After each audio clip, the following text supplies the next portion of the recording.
Indian premier লিগের নাম শুনলেই আপনার চোখে যা ভেসে উঠবে তা হলো কারি অর্থ।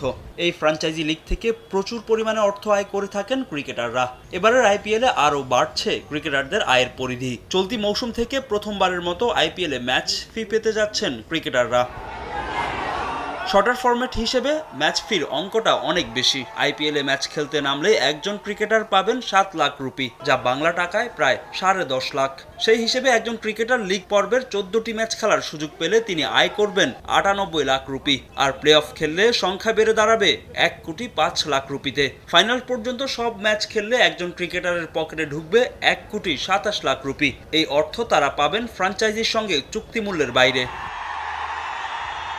নিলামের বাইরে ম্যাচ ফির জন্য প্রতিটি দলকে রাখতে হচ্ছে 12,60,00,000 রুপি। প্রতি ম্যাচের জন্য ইম্প্যাক্ট প্লেয়ার সহ মোট 12 ক্রিকেটার পাবেন অতিরিক্ত প্রণোদনা। তবে ম্যাচ ফি দেওয়া নিয়ে বিরোধিতা করেছে বেশ কয়েকটি ফ্র্যাঞ্চাইজি। তাদের দাবি, যেসব ক্রিকেটাররা মাঠে নামার সুযোগ পাবেন না তারা আগ্রহ হারাবে খেলায়। তবে দলগুলোর এমন দাবি টেকেনি আইপিএল কর্তৃপক্ষের সামনে।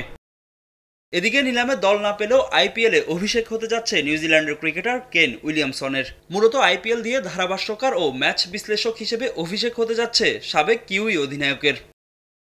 আইপিএলের সম্প্রচারকারী প্রতিষ্ঠান ধারাভাষ্যকারদের যে তালিকা প্রকাশ করেছে তাতে নিউজিল্যান্ডের সাবেক এই অধিনায়কের নামও রয়েছে। আইপিএলের গত আসরে উইলিয়ামসন খেলেছেন গুজরাট টাইটান্সের হয়ে, যদিও 2 ম্যাচের বেশি মাঠে নামতে পারেননি এই ব্যাটার। কিন্তু এবার কোনো দলই আগ্রহ দেখায়নি তার জন্য।